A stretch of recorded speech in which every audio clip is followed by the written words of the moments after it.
From the dawn of the Republic to the start of the Civil War, the United States underwent profound transformations that shaped its identity. This period was marked by rapid territorial expansion, social change, and the creation of a unique national identity. In this video, I'll explore the key themes and developments that defined America during this period. Topic 2. Jefferson's Presidency. New political parties. These parties were the Federalist Party, which wanted a strong government, favored manufacturing, and was headed by Alexander Hamilton, and the Democratic Party, which wanted limited government, favored agriculture, and was headed by Thomas Jefferson, or TJ. 2 years later, TJ purchased the Louisiana Territory from the French, effectively doubling the size of the country. Due to this large influx of new unexplored land, the government funded corps of discovery to explore said land. Important court cases. Marbury versus Madison. This results in the Supreme Court gaining the power of judicial review. Moloch versus Maryland. Federal law supersedes state law. The War of 1812. America goes to war with Britain, mostly due to war hawks dominating the House of Representatives. The war ends in a stalemate with no clear winner.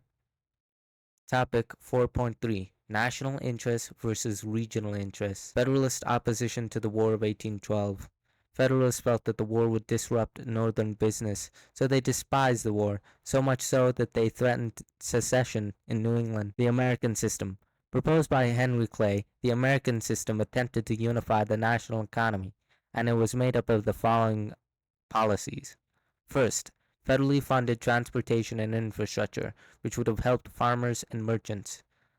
Second, federal tariffs, which would have protected domestic manufacturers. Third, the Second Bank of the United States, which would keep the economy running. Madison and Monroe both objected to the first policy because they thought it would disadvantage the South. Missouri Compromise, also by Henry Clay, admitted Missouri to the Union as a slave state and Maine as a free state. It also established that no new slave state could be established above the 3630 line. Topic 4.4. American Foreign Policy. The border. The boundary between America and Canada was unclear, so John Quincy Adams negotiated the border at the 49th parallel and joint occupation of the disputed Oregon Territory. War of 1817. General Andrew Jackson is sent to Florida to stop raiding from interlopers, but he decided to fully invade Florida, which caused Spain to sell it to America. Monroe Doctrine warned European powers not to interfere in the affairs of the Western Hemisphere, for they were under the authority of the United States.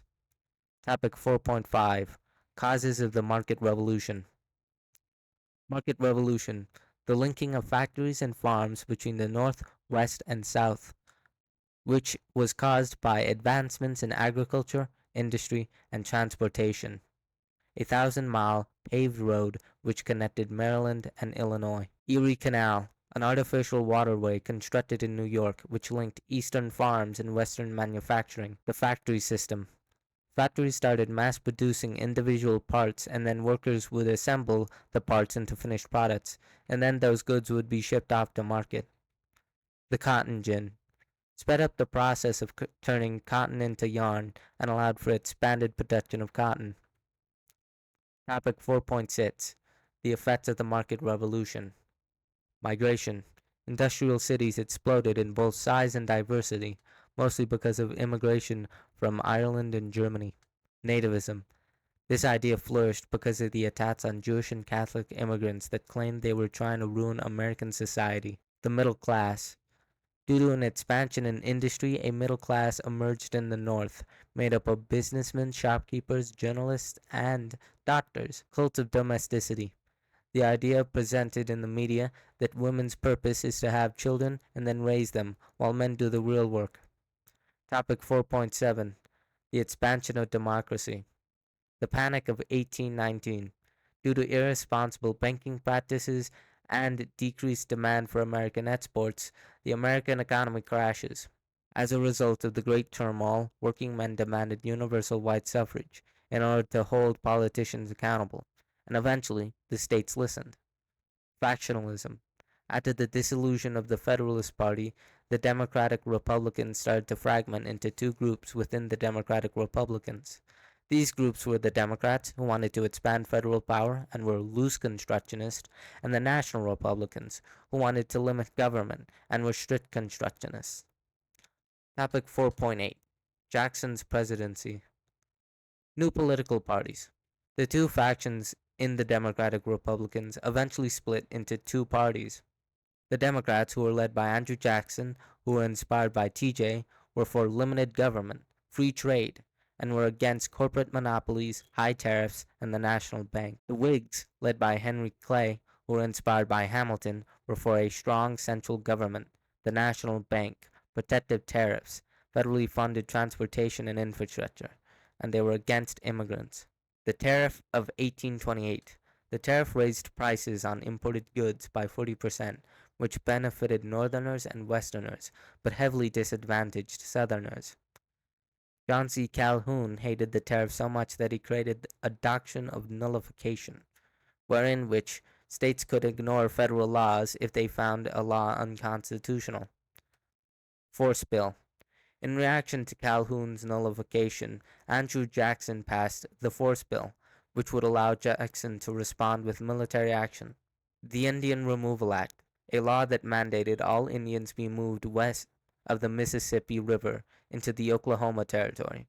The Cherokee fought the law in court in Worcester versus Georgia, and they won, but Jackson refused to enforce the ruling, leaving the Cherokee to suffer the Trail of Tears. Topic 4.9: Development of American Culture.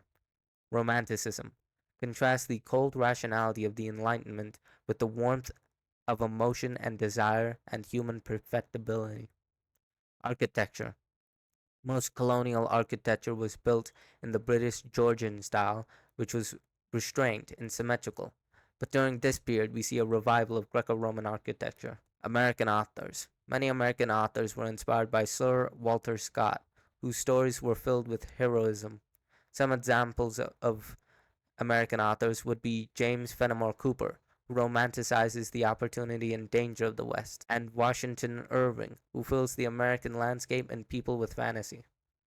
Transcendentalism, a philosophy that emphasizes the power and beauty of nature and human perfectibility. Utopian communities. The most popular of these communities would be the Oneida community, who dedicated themselves to equality in property, marriage, and parenting. Topic 4.10: The Second Great Awakening. The Second Great Awakening, a series of religious revivals among Protestant Christians that emphasized righteous living, personal restraint, and strong morals that would lead a person and society to salvation.